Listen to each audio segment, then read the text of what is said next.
Qual o significado da pedra branca que está escrito em Apocalipse, capítulo 2, versículo 17? Quem tem ouvidos, ouça o que o Espírito diz à igreja. Ao que vencer, dar-lhe-ei do maná escondido, e também uma pedra branca. E sobre esta pedra branca, um novo nome escrito, que ninguém conhece, exceto aquele que o conhece. Quais são as interpretações que nós temos em relação ao significado dessa pedra branca? Interpretação 1. Justificação. Muitos estudiosos afirmam que antigamente, no tribunal romano, funcionava da seguinte forma.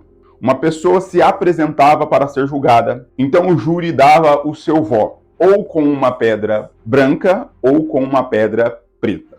A pedra branca significa absolvição e a pedra preta significa condenação. Sendo assim, quando Jesus menciona o fato da pedra branca ser dada com um novo nome escrito, ela se refere à justificação do homem mediante Cristo. Então essa é a primeira linha de interpretação que nós temos, que já fomos justificados por ele e que nenhuma condenação há para aqueles que estão em Cristo Jesus. Interpretação 2. Quando um atleta participava das competições romanas ou das Olimpíadas romanas e saía vencedor, era-lhe dado uma pedra branca ou uma espécie de mármore branco. Geralmente, ele não morava em Roma e necessitava voltar para sua cidade. Ao chegar na sua cidade, ele apresentava essa pedra branca ao centurião, ao chefe romano daquela cidade. E como forma de prêmio, ele tinha isenções e também alguns privilégios por fato de ser um vencedor de uma competição oficial romana. Então a interpretação que temos é que Jesus estava exortando a sua igreja a permanecer até o fim e sair vencedor daquela batalha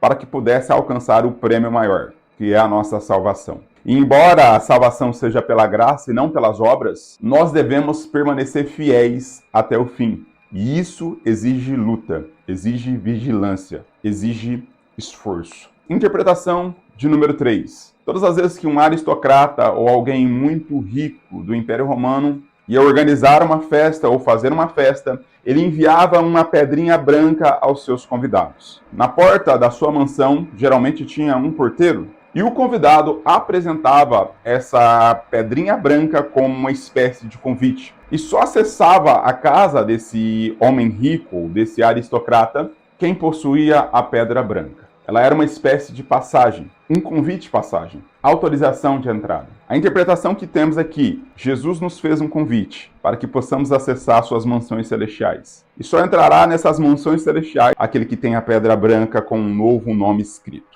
O fato desse nome ser desconhecido diante das outras pessoas refere-se a uma íntima comunhão entre o próprio Cristo e a pessoa. Então essas são as possíveis 3 interpretações que se tem em relação a este versículo. E como bônus eu vou deixar a minha interpretação em relação a este versículo. O que eu penso que é certo. O que eu acredito que tem mais conexão com o versículo.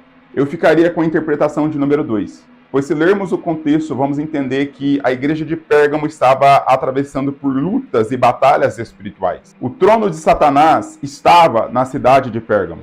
Havia homens hereges e falsos profetas que estavam atacando a igreja, pregando a doutrina de Balaão que ensinou Balaque a enganar o povo de Israel. Crentes falsos que estavam introduzidos no seio da igreja e estavam conduzindo os crentes daquela igreja a serem conduzidos à prática da prostituição e da idolatria. Nós vamos ver no versículo de número 16 que Jesus ele menciona a espada que sai da sua boca e Jesus menciona o termo batalha, o termo vencedor. O próprio versículo 17 diz, ao que vencer.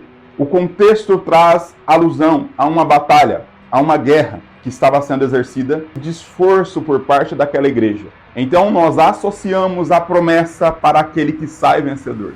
Por isso eu entendo que a posição 2, a interpretação 2 é a interpretação mais coerente. Mas apenas reafirmando mais uma vez, isso são teorias, são interpretações. Nós só teremos a interpretação correta e definitiva quando estivermos na glória com Jesus Cristo. Até porque nós não estamos vivendo no século I. O apóstolo João já não está mais entre nós para descrever para nós qual é a verdadeira interpretação. Seja como for, sejamos fiéis até o fim, para que o nosso nome esteja escrito no livro da vida.